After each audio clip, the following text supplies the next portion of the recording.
I think making the right signing doesn't finish by just signing a player and putting the Monaco jersey. I think it's much more than that. Monaco has a strong reputation of building the stars for the future. We're bringing young talents that are going to be able to make a massive, massive step and leave a massive landmark in the world of football. George is one of the most exciting talents in the world. When a financially strong club like Monaco signs a young player, their XTV can increase. What were the key trends of the window as a whole? So the headline you probably see is that... Thank you very much indeed for joining us. Look, the dust has settled on the summer transfer window, but who were the big winners? What are the lessons that people making the decisions can learn? And how does a top club build and analyse its strategy in the transfer market? Now it's time to find out as we hear inside knowledge and get first-hand analysis of their transfer window from the technical director at a Champions League club. I'm Scott Minto, broadcaster, former player of Benfica, Chelsea and West Ham. And this is an exclusive webinar on the lessons from the summer transfer window hosted by TransferRoom. Welcome to our live audience and also those watching on YouTube as well, where we'll be posted in full. You can subscribe to @TransferRoom to see it first.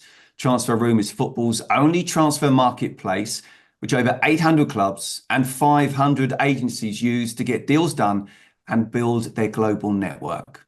Now, I'm really excited to welcome two special guests. Firstly, one of the world's football top technical directors with a pivotal role for a club pushing to compete with Paris-St-Germain at the top of Ligue 1, and he's only 33. Please welcome Carlos Aviña, the technical director of AS Monaco. Hi, Carlos. Then we have the head of data intelligence at TransferRoom, who has crunched the numbers on the summer transfer window and is responsible for the team providing industry-leading insights to our clubs, agencies, and players on a daily basis. Welcome, Daniel Blades. Thanks, Scott. Daniel, look, we'll soon hear your summer transfer window data review as we analyse the standout clubs and player moves, as well as the activity on the TransferRoom platform itself. Firstly, Carlos Aviña, the technical director at AS Monaco, will analyse his club's summer transfer window. Carlos, again, thank you very much for joining us. I'm sure you're really, really busy right now. Firstly, could you briefly sum up your role at AS Monaco and your role in their transfer business? Hello, everyone. Thank you, Scott, for the introduction, and thank you, TransferRoom, for the invitation. I think it's a very good question. I would say the technical director role is quite different depending on the club's philosophy. I think in general, it's probably perceived in football that it's only about recruitment, but it's very different, and it's much bigger than that. It's about affecting all the different areas and departments that impact performance.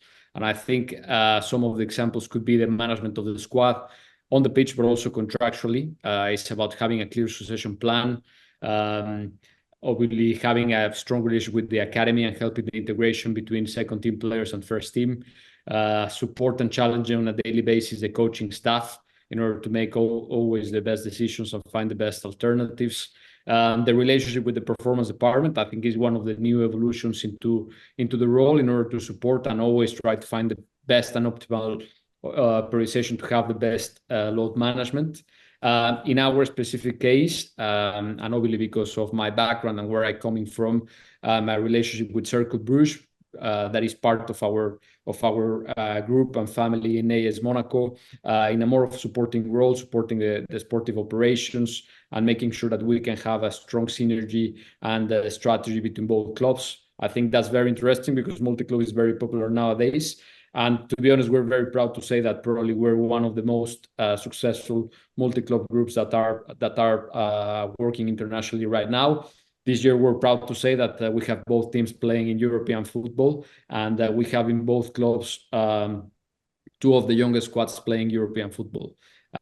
Then again, obviously recruitment, where we have a team of 13 international senior scouts plus 16 national scouts in France that include also the scouts for our academy. And obviously we work very closely with Thiago Escuro, our general director, in the front end, working on the negotiations, contacts with clubs, with agents. Also, last but not least, is obviously the part of video analysis and data. I think is about making sure that the coaches have the right support, and the in-depth knowledge of the opposition before going to every game. This is obviously connected also into the individual development plans that we have built for the players across the whole organization, academy and first team, and obviously support all these processes with the use of data. I think it's important to mention that we're not data driven, but we always take a look into the data to see what is saying that probably we might be losing with our own perception. With time management for me in this hour is going to be tough enough. How you do time management, overseeing everything, I'm not quite sure. But how would you sum up AS Monaco's summer transfer window then? Yeah, I would say if I need to choose one word, it would be consistent. I think very consistent to our playing style. Our playing style dictates everything we do in terms of recruitment, in terms of how we work, how we coach, how we develop. I think it's important to mention there are great players all over the world. Sometimes you can get questions like, why you didn't sign this big name? This big name is good enough for Monaco. The reality is not everyone fits into the playing style of each club. And that's probably one of the main challenges, right? I think we also were consistent with our needs. We stick to the original plan, and we managed to cover the main necessities of the team to make sure that we can improve the performance on the squad. I think we were consistent also with the financial context. We are trying to be very, very responsible with the financial context locally in France, but also internationally with UEFA in order to be compliant and to be always able to have a healthy and financial balance. I think we brought a lot of quality, young players, but young players that can make an impact straight away and that can have potential to become world-class players. And quite balanced as well, because even though we're one of the youngest squads in not only in France but in Europe, I think we're the third youngest or the second youngest in Champions League. It's quite balanced. I think we have one performance player and one young talent in every position, so that gives us a lot of flexibility and gives us different alternatives. And I think the last part is, it was aligned to and consistent with our identity. The Monaco has a strong reputation of building the stars for the future, and I think that's what we're doing. We're bringing young talents that are going to be able to make a massive step and leave a massive landmark in world of football in the future, but also in the present. And obviously, this reflects the strong commitment from our president. I think right now we have the 30th costliest squad in the world. So this is not the work from the previous year from this transfer window. I think this is a result of a consistent investment. So yeah, it's been an exciting window. Absolutely. And look, you mentioned exciting young talents. Breaking it down then, I mean, you look at the likes of 17-year-old striker George Ilenikhena from Royal Antwerp, 19-year-old Toulouse FC centre-back Christian Maurice, and Lamine Camara as well, of course, a 20-year-old midfielder from FC Metz. Can you describe then the process behind, one, identifying and then two, signing these players? Yeah, I think that's a great question. And I think it's very important to highlight that there's a process, and it's a big one, that is behind every single player we sign. We have an extensive recruitment team that, to be honest, we couldn't do what we're doing without them. They're playing a massive and instrumental role, adding a lot of value with their propositions. And we follow players and games all over the world, and we don't focus only on what happens on the pitch, but we also follow the behaviors of the pitch. For a player to be recommended in AS Monaco and be in our table, it needs to go through an exhaustive process. That obviously starts by debating the needs. That starts with Thiago, Adi, our head coach, myself, and the team in order to find what are the main necessities. And then we start probably triggering those needs to a scout so they can start looking at them. So we track players we know and that we have been scouting in the past, because things can change during the journey. But also we focus on discovering the new young talents that can pop up in different markets. We do include data in the process, sometimes at the beginning, to try to flag some of these talents that are popping up in different markets, but also at the end, probably to compare the different options that we have and to make sure that they're a good fit for our squad. In terms of personality, background, and mentality, this plays a massive role. Monaco, the responsibility of playing with the Monaco jersey is massive, and it's not for everyone. I think to come here, you must have a strong and hardworking mindset, together with an intrinsic motivation and developing mindset, with the ambition of making a next step. So we put a massive stress on this. And it is an ongoing process. I think it happens before the window, during the window, but also post-window.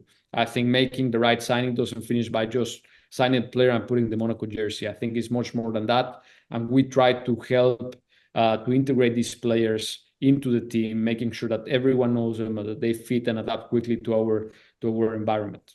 Okay, Carlos, look, we have plenty of questions for you, and to our audience as well. Please, we would love to hear your questions to the AS Monaco technical director. But Daniel, I want to just bring you in here. Can you give us some analysis of the business that Monaco have done this summer? Yeah, thanks, Scott. So there's a lot to like here, to be honest. Like, the difficulty with signing young players is finding players who sort of have the realistic possibility of improving your first team without paying a ridiculous fee. So, you know, the ideal scenario, of course, is they become your best players or some of the best players in the world, and their value grows. So if you're overpaying now, you're sort of really reducing that possible upside in the future.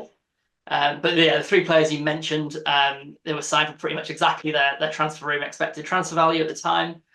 So yeah, we thought those were good deals. And we're all 3 of them with a sort of potential rating in the sort of 85 to 90 range, which, you know, as Carlos said, is potential to be a world-class player. And if they get there, it would certainly be among Monaco's best players as well, and that's exactly what you should be trying to achieve. But, you know, we can also see when a financially strong club like Monaco signs a young player, their XTV can increase, and they're worth more as an asset at Monaco than they were at their previous club. So in the example of Ilenikhena, he was signed for something in the sort of 15 to 20 million euro range. Exactly what we would have expected, but, you know, already now we value him at 30 million at Monaco, and that's sort of exactly why we have these sort of resale value tools on TransferRoom, so clubs can understand not only a player's current value, but their projected value after they potentially sign them. And then, yeah, Monaco's head coach Hutter, so he's improved Monaco while he's been there in our ratings, but also he improved Frankfurt and Young Boys previously a lot under him as well. And as Carlos alluded to, 6 under-23 players played sort of 40% or more minutes at Monaco last year. So it really does seem like they have the right man there to sort of help their signings maximise their potential. The last thing I should touch on is some of the other signings and some of the sales. So Teze and Kera, who they brought in, we felt, you know, we have rated that will improve their first team immediately. And Teze especially, we felt was like good value for money. And on the outgoing side, the fees for Fofana and Kamara, different Kamara, were in line with how we would value them. So yeah, overall, really, really good window. I mean, Carlos, young talents with big potential has clearly been a focus this summer and over the last few years at AS Monaco and other clubs around Europe as well. And Daniel's kind of explained it, but, you know, can you tell us exactly what goes on inside a club like Monaco about why you focus on signing young talent and what the factors are that go into the philosophy? Yeah, I think you know, it's part of our philosophy, and this is part of what I was explaining. I think it's part of our identity. I think there's a strong history and legacy in AS Monaco of young players coming at a very young age, and that, well, you know, either if that was from the academy or they come directly from the first team, and coming from abroad, and then they end up developing into world-class superstars. So we want to respect that, and we want to continue building into that. Then obviously there's the sustainability part. I think nowadays it's very important to have a long-term strategy and have a sustainable trading model. And then the fit into our playing style. We do believe that youth and playing with young players is not a weakness, is a strength. And for example, we have seen the level of intensity in the last training sessions that we've had in the last 2 weeks reach a high level that probably we've never seen in a long time here. So it's very exciting, and then also it fits into the league. You know, when you see the French league, I think it's a little bit of an underestimated league. I think it's a league that is building the stars for the future. I think when you look at the average age of the big 5 leagues, is the youngest, and what makes France so exciting is that in any single team you can find a world-class talent that is able to play at the highest level. So the amount of talent that France is producing is amazing. How do you balance, though, the desire to buy young talent versus bringing in experience? Because, you know, you still need those senior pros as well, don't you? For sure. And I think if you see our two previous windows, last summer and the winter, I think we focus a little bit more into bringing performance players. Right now, we believe that we have a strong core that can guide and lead these young talents. We have a good mindset, good experienced players that have been playing at the highest level. Sometimes in the international international breaks, we can get up to 20 national team players called to their national team. So that reflects the quality. But yeah, for sure, this is something that we always have in mind, and we're trying to build a team that has a performance player and a young talent in every position. And this provides a massive competition. Not also to leave on the side the fact that we have a super diverse squad. This is not only in Monaco, but also in Circle. I think the main focus is the performance and development. We want to win every game, and in order to win, we must develop our own squad, our own players, but also our playing style. And then selling for a profit needs to be a consequence of doing that right. Ilenikhena is an interesting case. Only last year, Aviña SC used TransferRoom to help make his €6.5 million sale to Royal Antwerp possible. And then he had an outstanding year in Belgium, of course. What are the attributes that drew you? I think George is one of the most exciting talents in the world. He caught the eye of everyone since he debuted on Amiens, and we have been following him very closely since then. We know the Belgian market quite well, and we believe that the move to Antwerp was a very positive one for him because of we believe that probably Belgian league is the perfect stepping stone into the big five for young talent because of the level of intensity and quality of the league. And since then, we continue to follow him, and probably the main things that stood out are obviously his finishing capacity, but also his personality, hunger, and desire to keep working and improving. So how do you use TransferRoom to support your transfer business? We're very active. I wouldn't say that we have a specific strategy. I think it goes more case by case. We use it a lot to monitor. But again, as I said, we're always active in the platform, trying to find new trends and necessities in the market in order to try to stay ahead of the evolution curve. And I think it has been very helpful platform in order to bring closer the clubs and make sure that we can get, and make faster and better decisions. And you mentioned it's not just pre, during, but it's also post summer window. You never stop. Now it's done for you, though, the summer window. What are your hopes and aspirations for the season? Well, of course, we want to win every single game we play, especially in such an important and iconic year for AS Monaco with the 100th anniversary. But we focus on the process more than in the outcome. I believe strongly that it is about making every week perfect and make sure that we're always improving. We must be consistently developing our young talents. We must be consistently improving and being more efficient in our playing style. And we believe that this will take us to reach our bigger goals, which is, of course, every season be fighting at the top of the league and with the quality we have to consistently be playing in Champions League, where this club definitely belongs. But again, to be honest, we're not obsessed with the ultimate goals. We're obsessed about the process that will take us there. Yeah, and the goals come off the back of that. Fascinating insight, I have to say. And I'm sure our audience learned a lot from one of the very best in the business. Thank you very much indeed, Carlos. And to our audience, please keep submitting your questions, and we'll put more to Carlos and Daniel a little bit later on. Okay, now it's time to crunch the numbers then and review the summer transfer window. Daniel, can you firstly sum up your role and how you and the team support the clubs, agents and players on TransferRoom? Yeah, so my role is about giving clubs, agents and players the data they need to successfully navigate the transfer market. So distilling large quantities of data into metrics and algorithms to help with things like squad building, spending decisions, and finding destinations for players. So we build metrics and models like our expected transfer values and player ratings, and we use them to make smart suggestions on the platform. So, for example, if you want to move a player, what would be the most suitable destinations for him? So looking at the summer just gone then, what were the key trends of the window as a whole? Yeah, so the headline you probably see is that total spending was down about sort of 13% year on year. As we sort of discussed on previous webinars and the Summer Success webinar in June, that's mainly driven by the spending habits of the top few leagues and even the top few clubs. So that can be quite variable window to window. So this summer we saw the Premier League and the Saudi Pro League clubs spend about 450 million euro less each, which is a knock-on effect on the rest of the market, especially the other big leagues who they would typically buy players from, and all of those leagues had falling income from player sales overall. We've also mentioned previously that for every sort of 100 euros spent, 85 of the euros of that is sort of spent again. So there's a real trickle-down effect, and so a couple of big signings that maybe didn't happen or ended up being free transfers like Mbappe can really sort of drive that kind of variation. But overall, the identities of the top spending and selling competitions were largely what we would have expected. The sort of the big five plus Saudi Arabia and Qatar spent the most money. Leagues like the Championship and the top divisions in Belgium, Portugal, Netherlands, Denmark all had the biggest income from player sales, which is pretty normal.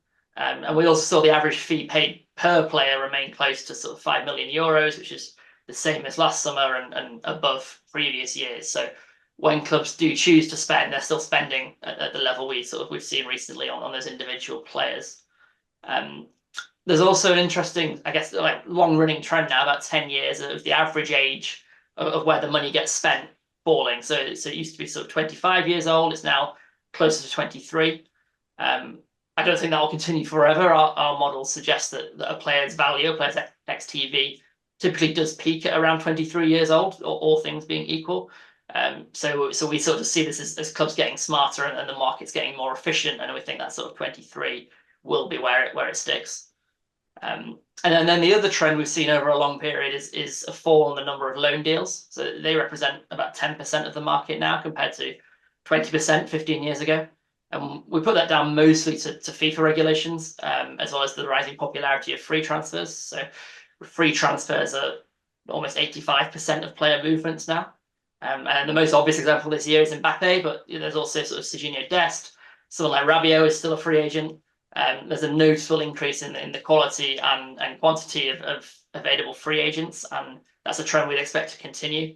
Again, next season, like 3 of Liverpool's best players could be available on a free, so for example. Yeah, Kylian Mbappe and I have one thing in common. We both went on free transfers. That's about the only thing there is there.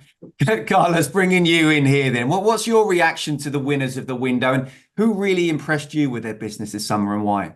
Probably it's too soon to say. I think in the end, probably the quality and the impact of a transfer window you can probably evaluate only 1 year afterwards when you see really the performance of these players. I think who impressed me, I think West Ham is a team that did a very strong transfer window. I think they maximized some of the different opportunities in the market. So I think it was quite interesting to see what they did. Yeah, and I thought West Ham did really well. I mean, on the converse side of that, Newcastle, the fans weren't happy there. It seemed like they wanted to aim for just one player in particular, Mark Guehi, and if they didn't get him, there wasn't a plan B. At what point do you say we might not get this person and therefore we have to have a plan B or maybe even a plan C and plan D to get someone in? Yeah, it's difficult. I think you always need to try to be prepared and try to have different options in line, and probably try to keep as many plates spinning at the same time to try to have alternatives to move. I think it's very tough, especially the highest the level is, the least opportunities and the least options that you have that are good enough for the level. So it's never easy, and obviously it's case by case depending on the situation of each club. But yeah, we try to always have as many opportunities and options available in case we have to move on to a different target. And Daniel, looking at the TransferRoom platform as well, can you give us an insight into how much activity actually happened on it? Yeah, so engagement grew year on year for clubs, agents, and players, which essentially means we've never had more activity on the platform than we did this summer. The number of ads available on the platform grew by 30% to over 5,000 throughout the summer, and we had sort of 8,500 different players pitched on the platform, which is also a big growth. And what we really care about, of course, is creating matches to get deals done. And we saw over 7,000 successful matches in the summer where interest is declared in a player and then messages are exchanged between two parties. the last thing I'd say is there's some really good head coaches verified by their agency on the platform as well. So it's a really great place to look to find your next head coach. So who were the winners for you then in the window when it came to maximizing success on TransferRoom? Yeah, there are lots of them. So we were involved in over 600 deals this summer so far. The window's still open in a few places. And the average value of those fee-paying deals rose over 80% to 3.2 million euros. So we saw over 50 deals in League One in England, and over 30 deals in lots of leagues, including the top divisions in Belgium, Poland, Netherlands, and the top 2 divisions in France and England.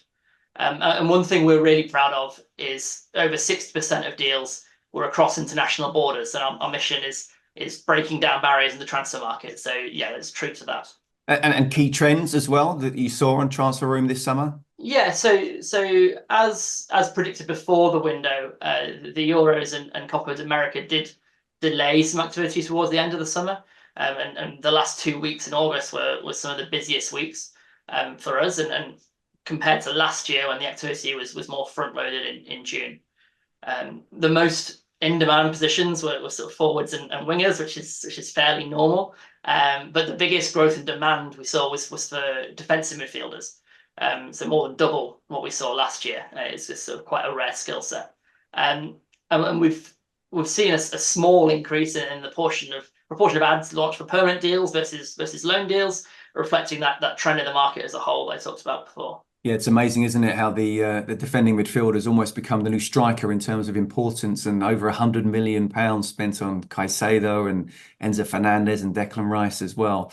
Daniel, thank you very much for the data insights. Really fascinating stuff. No doubt there's a lot that clubs and agencies watching this webinar can take away with as well. And Carlos, I want to bring you in here again. What are your thoughts on the insights of the TransferRoom platform? Well, I think it's very useful. And again, as I said earlier, when talking about data, I think it's not like it's something that we're data-led or that we always follow, but we always take a look because it can tell you some things that you might be missing with your own eyes, and that can probably help you complement your vision and help you make a better decision, or probably avoid making a mistake. There's obviously so many things, as you've already described, as to what goes into looking at the player, and data is one of them, but there's also character and you can see the enthusiasm.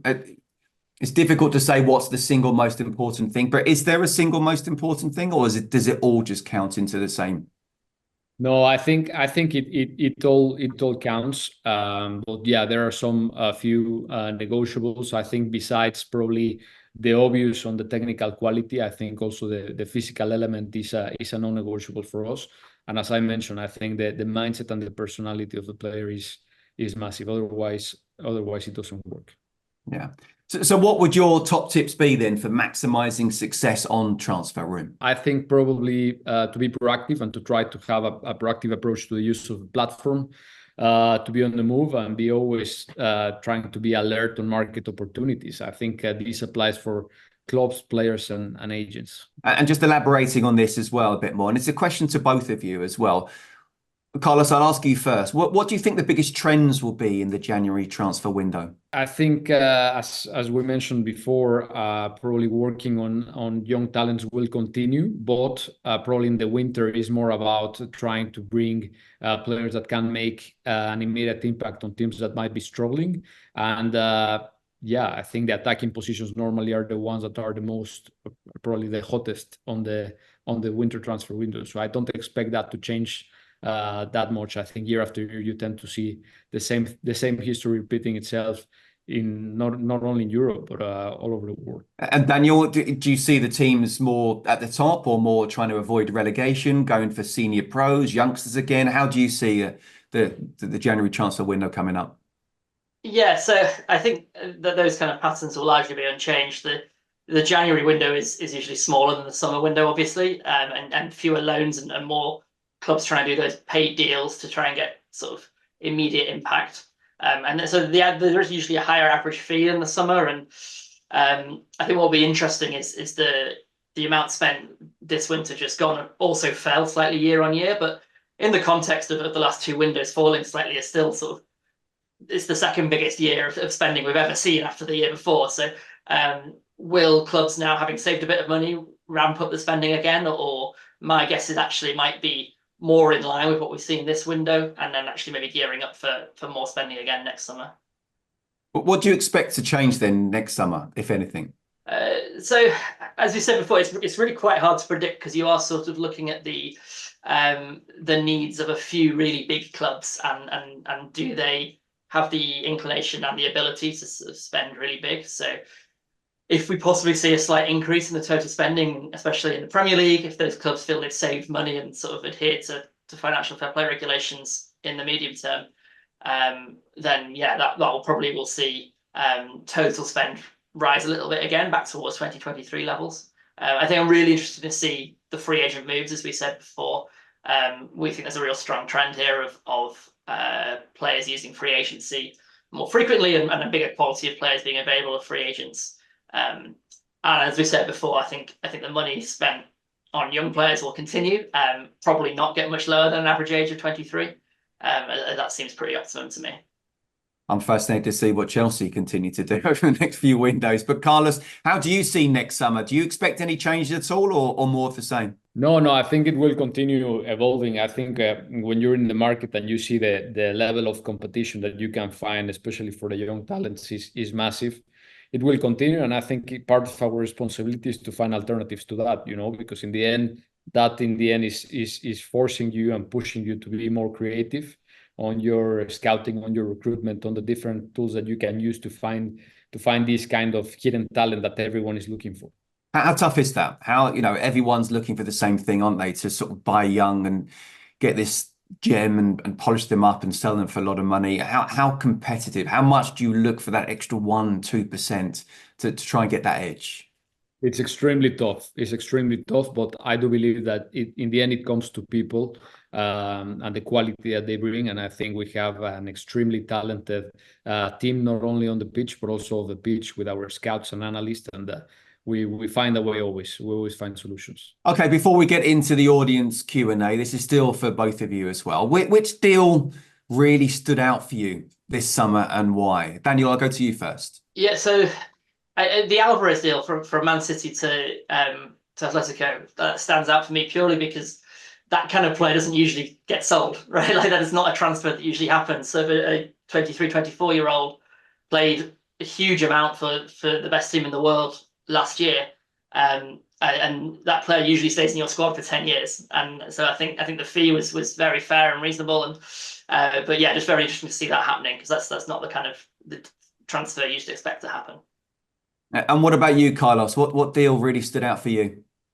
Well, I hope it's one of the ones that we did. I think we did a really, really good job in the recruitment, and I think I hope that in the next few months, because obviously it's difficult probably for the people to get to know those players already before, because they're young talents. Probably they haven't played as much and they're not as well known as the big names, but they have massive, massive potential, and hopefully we're going to be talking about world-class talents in the near future. And last couple to you then, Carlos, before we throw it to the floor.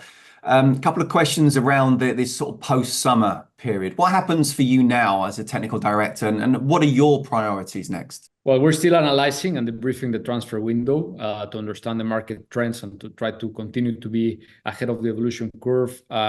We make some meetings with our scouts that are based worldwide. We try to bring them here to try to debrief, analyze, understand what are the main difficulties or the main challenges that we were having in order to try to find a solution. We always plan for the short, mid, and long term, so we can have a proactive approach. But we also make sure that we're prepared. As always, unexpected things can happen. Therefore, it's crucial to always have a succession plan. And I think in like it happened to us last year when we had the injury of Caio Henrique, our left back. We needed to go out in the market to sign a player, and in France you have the possibility to sign a joker from the internal market in the first 6 months of the window. So you have to be prepared. You have to be prepared because you never know what can happen in football, and that's our main responsibility. And then on a daily basis, on the performance of the team, trying to work closely with Adi and Thiago that are leading the team to try to push the team in the right direction. Yeah, left back, by the way, very important position on the pitch. Okay, what is your final one then? What is your top tip for the club executives and agents listening today to get ready for the next window? I mean, it could be one tip for clubs and one for agents. 100% to be proactive and to be alert on the market opportunities. There's always movement. There's always things going on. You don't have to wait until the transfer window is open. Try to anticipate is the most important. And is that the same for agents as well? Yeah, I think this applies for both. Well, listen, thank you very much for both your expert insights. We have had plenty of questions coming in from a live audience and also on social media in advance as well. So let's get to some of them. We do have one. It's an anonymous attendee watching today, but Carlos, how frequently do you calibrate team needs with club stakeholders? So head coach, head scout, technical director, etc. Is it monthly, weekly, before or after the transfer windows? No, every single day. I think I cannot stress enough how important this is, but we have a very open communication with our head coach, Adi Hutter, with our general director, Thiago Scuro, and the rest of the team that we have in the scouting and analysis department in order to try to find what are the things that we can improve. So I would say is an ongoing thing that happens on absolutely every single day. Okay, Jordan Floret has said, does Carlos think that the French football pyramid in general is underrated and undervalued? He mentioned he thinks Ligue 1 is, but how far does he think that applies? No, I think when I mentioned that it's probably undervalued, this is in terms of the global perception towards the French competition. I think it should be seen more probably worldwide because, you know, always when you're looking in the Premier League or in the Champions League and when you see where these top players are coming from, most of them are coming from France. And most of them played at one point in Ligue 1. So that's why I do believe that is one of the most exciting leagues to watch, not only to scout, I think even for the audience and for the fans that are all over the world trying to consume football. I think Ligue 1 is a super interesting league. Yeah. Okay, another one, an anonymous attendee watching today. How many deals have you done with TransferRoom and do you use the platform for recruitment often? Yeah, I don't know exactly how many deals, but yeah, we have done a few, either incoming or outgoing here in AS Monaco, and I've also done some in Cercle Bruges. I remember there were a couple that were very interesting that we managed to get on a free transfer. So yeah, we're always trying to monitor to find alternatives. As I said, the more sophisticated the industry becomes, the more competition you have, and therefore you need to be creative. And TransferRoom is a good tool to become more creative. Absolutely, and it's a really good question here now from Armand Barani. How can you check the player's mentality and motivation level before you sign them? Data's one thing, but how do you do that with the mentality? Yeah, that's a great question. And I think that's one of the nuances that everyone is trying to answer in football, because I do believe, as I mentioned, that this can take us to the next level and can avoid making mistakes or finding the right profile to bring. We do it in different ways. We do it observing the behaviors of the player on the pitch. Also, when he's probably not on the ball, you can discover a lot of things. I think seeing the player in his own environment and ecosystem is very helpful. Trying to get references from the people that is close to him, from the family. You know, sometimes it's very difficult to connect with the player, so you need to try to get some references around him to try to know the player as much as you can.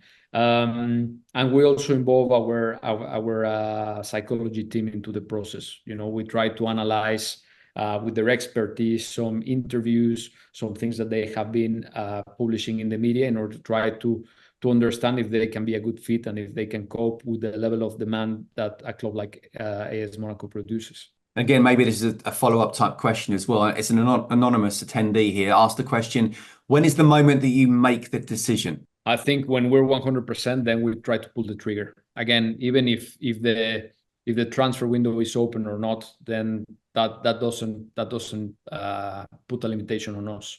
I think as soon as we're ready to make a decision, we make it. We don't wait.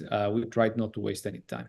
Okay, Lauren Burkhardt, the CEO at B360 Sports Agency, asks, and this is for both, so Daniel, you can answer this after Carlos. Hi, Carlos. Are the guys tracking the Finnish markets? And Dan, what are your thoughts on Finland and Scandinavia as a whole from a data standpoint? Well, in the end, I think markets like Finland and other different markets in the world that are probably not as well known are markets that we're starting to explore. Because as I told you, then the competition is so high that you need to start getting creative and probably explore markets that you were not recruiting before in order to find good talent. I think anywhere in the world you can find exciting talents, and you never know where the next one is coming from. So you need to be alert. We try to look at where are the youngest players that are probably popping up and having consistent minutes, and this is where data can be quite useful. Dan? Yeah. So I think I'm not an expert on the Finnish market exactly, but I've spoken with sports directors from Finland, and what comes across there is a couple of things. So they while their clubs, the overall level of the league, you might say that's around something like a League One standard in the UK, which is a good standard. But those clubs, they play in Europe as well, and they have those opportunities to play there. They have a real focus on their own academies, and they have actually a strong track record of bringing in players from the likes of Africa and South America. And even though that seems like a strange cultural fit, they obviously put a lot of effort in there and have a track record of producing really good players from those regions. And when we actually do data analysis on the Scandinavian region as a whole, that's one, along with sort of Eastern European markets usually, that comes back as an undervalued market. So where the ability of the players, which we judge on their performances and then how they perform when they go to other leagues as well, is stronger than the actual cost of purchasing those players. So it's a really, really good place to find talent. Owen Iota, watching today, asked two great questions, I have to say. Hello, Carlos.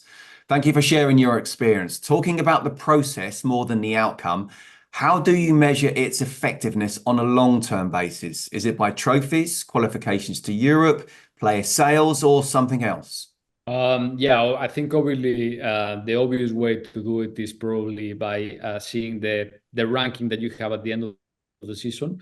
But we don't only do it that way. For example, we have some key performance indicators that are on an individual and on a global level.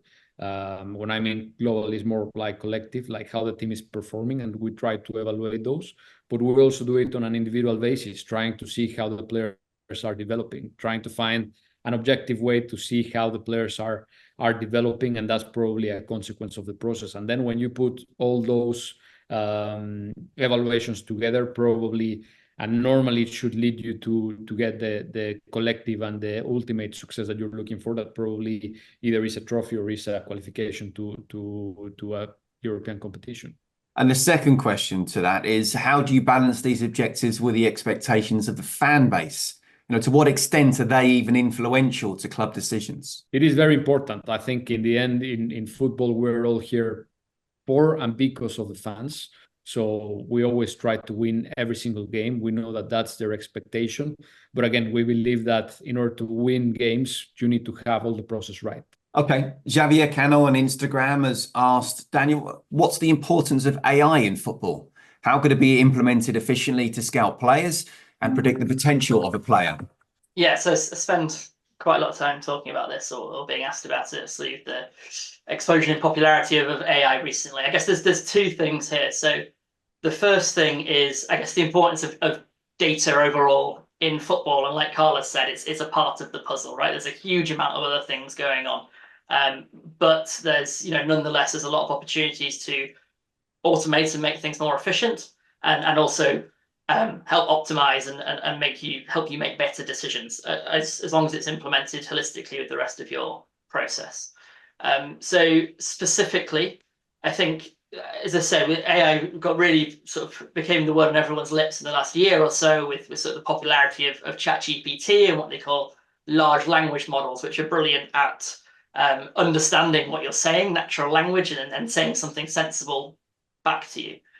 So in that specific use case, I guess the recent developments and things you could think of there are things like automating scouting reports, taking data and turning it into language that people will understand and can absorb easily. Or on the other hand, understanding, taking a brief, someone like Carlos saying, hey, I'm looking for this style of player and these requirements, and they've got to do this, this, and this, and taking that really efficiently and then translating that into something that can scour a database and find some suggestions that then they can go on a process with and start doing sort of rigorous scouting and analysis. But then, I think AI, or, people always mention that in terms of things like machine learning and statistics and big data, and that's more like the metrics that I talked about earlier in the piece, right? And like our player ratings and our valuations of players, and those again are there to help you make better decisions and to be a guide. Carlos talked before about sort of the transfer window being consistent and being solid, and I said there was a lot to like, and generally it's not about getting one big win and signing that one guy no one else saw and you're a genius, because that just doesn't really happen anymore. It's about making sensible decisions that fit your structure and fit your style of play, and don't cause you problems for the next 2 to 5 years. When we look at a potential of a player, which is I think the last part of the question, we actually do something fairly simple. So we have our player ratings that are quite complicated models, but essentially our 0 to 100 ratings, how good we think a player is right now. And we'll look at, okay, for every player who was that good at that age in that position, so maybe someone is rated 80 out of 100 and they're 18 years old and they're a centre-back and that's really promising. Let's look at everyone who was that good at that age and see where they got to in their career, right? And let's rank them.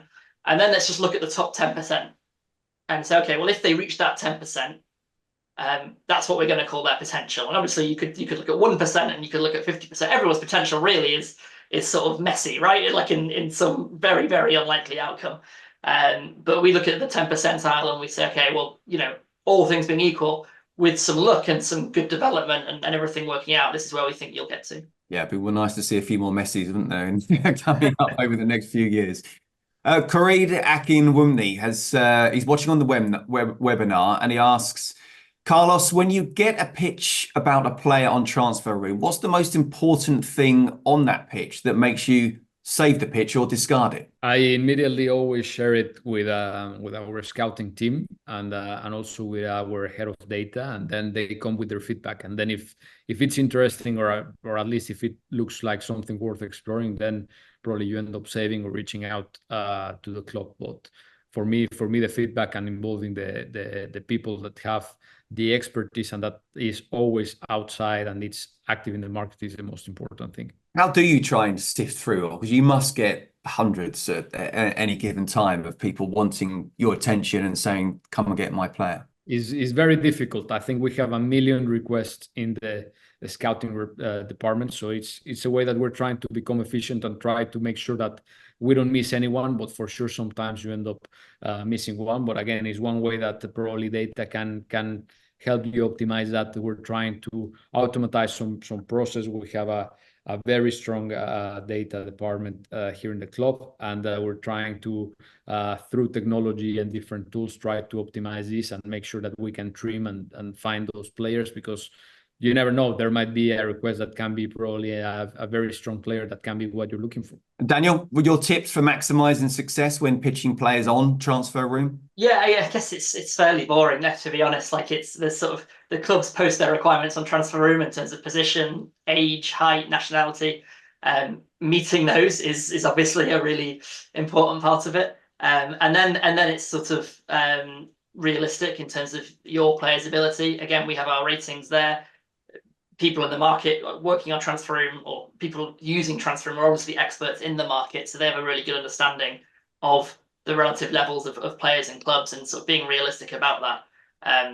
Those kind of transfers where the player is clearly good enough for that level, those are by far the most successful. Okay, Carlos, an anonymous attendee has asked, how does an agent get in touch with you in your role? I think they have become very creative, and you can find the messages on different kind of ways and forms. Can be WhatsApp, can be social media, can be letters, literally on the mailbox. That could be a little bit more old school, but there are different ways, and the agents are very proactive and very creative to try to find ways. And you have to be good to get hold of Carlos with millions being through, I'm sure, almost on a daily basis. Dan, so linked to this, how does being a trusted agent help with that communication? Yeah, so the key thing about being a trusted agent and verifying your players is that it's confirmed that you are who you say you are, and you are representing those players. And I think that we built that functionality to firstly bring the value to the clubs and to people like Carlos, so they understand they're not wasting their time and they're actually speaking to the person that is representing themselves. But also, obviously, again, for agents to be able to operate efficiently. And a trusted agent on the platform can pitch their players directly to Carlos and to clubs, and they can see the needs of that club that they've posted on there. And to go back to the answer to the last question, pitch relevantly and match those needs. Also, the other way around, right? Like Carlos can find players on TransferRoom and actually declare interest directly to their trusted agents and start the conversation directly that way. Okay, Owen Iota has submitted another question, another good one. With the competition for young talents, how do you, Carlos, convince a talent who ticks all your requirements to sign for you and not other clubs? I think there are two main things that play a massive role into this, and one is a reputation that both AS Monaco and Cercle Bruges have built over the years in terms of being strong development platforms. I think then when a player has a clear idea and mindset that they want to develop, they know that coming to us is probably one of the best places where they can be. And then second, the individual development plan and project that we have for each player, when we present it to them, obviously, then we can become a very strong alternative for any top talent in the world to come. Okay, we've got about, what, 6 or 7 minutes left. I've got a few more questions here, but please, if you've got any others, please send them in and we'll throw them to Carlos and Daniel as well. These are some social media questions. Jorge Andres del Toro on Instagram. How do AS Monaco hunt talent around the world? Do they travel to each country, have lookers around the world, or do they only select at the local level? I mean, you've kind of answered that, Carlos, but just sum that one up. So our recruitment network is composed by 13 international scouts and 16 local scouts. The local scouts are mainly on the covering the academy and the youth market. And the regional scouts that we have internationally, they're covering specific regions and scouting based on missions or based on things that they proactively see that could be interesting in their market. Then they report to us into a platform, or we have weekly calls and daily interactions sometimes with them. So whenever they find something interesting, they flag it to us. Then we have to look at it, and obviously we always try to look at them live before making a decision. I don't think we've ever signed a player without having seen him live. And a good one here from Xavier Cano as well. Being Mexican, Carlos, how does he see the Mexican market in comparison to Europe? I think it's an outstanding market. I think it's a market that still needs to be explored. I think it still needs to be explored because probably the perception from outside is that it's an expensive market, and it is. And I think in that part, we do have a responsibility as Mexican, as being formerly a director in one of the Mexican clubs. I think we do have responsibility on this because the quality is there 100%. I think the youngest we can take them from there, not only from Mexico, but any other Latin leagues, the better, because they can adapt to the intensity of European football. But I think there's a massive, massive amount of quality and talent in Mexico that still is yet to be exploded. Ibrahim Isaac, who's a board member at CAI Panama, the first team from the country on TransferRoom, has asked Carlos about the American market in general. What do you think about the American market? Do you think it's lacking for young players to get noticed? No, I think, to be honest, I think is getting noticed. I think more and more. I think part of this kind of creativity that we need to explode is to explore different markets, emerging markets. And I think Central America, the Caribbean as well, are some markets that are becoming more and more interesting. You can see now, for example, in the previous Gold Cup, there are some players in the kind of smallest countries that then you can see, okay, they're pretty impressive. So talent comes in all different kinds of ways and forms, and I think it's up to us and the recruitment departments to try to find them, no? And obviously there's going to be some rough diamonds, but it's also important to be brave and make decisions on them. Yeah, find them and then make sure you're the one that they end up signing for. Augustin Boyer, who works at AS Monaco on LinkedIn, what advice would you give a young, active person who would love to reach the position of sports director of a professional football club? That's a very good question. I don't think there's like a magic recipe. I think the most important thing is hard work. I would say probably an advice is for everyone to leave your comfort zone, to be proactive, and I think preparation is crucial, and I think it's never enough. You know, whether if that's getting your coaching badges, whether if that's getting a master degree, whether if that's learning a language, it's going to be a new weapon that you can have, and that for sure you can add value, a way to add value into the market. Yeah, I think that's a lesson in life as well as trying to get to be a sports director. And look, last question, and this is for both of you. Daniel, I'll ask you first.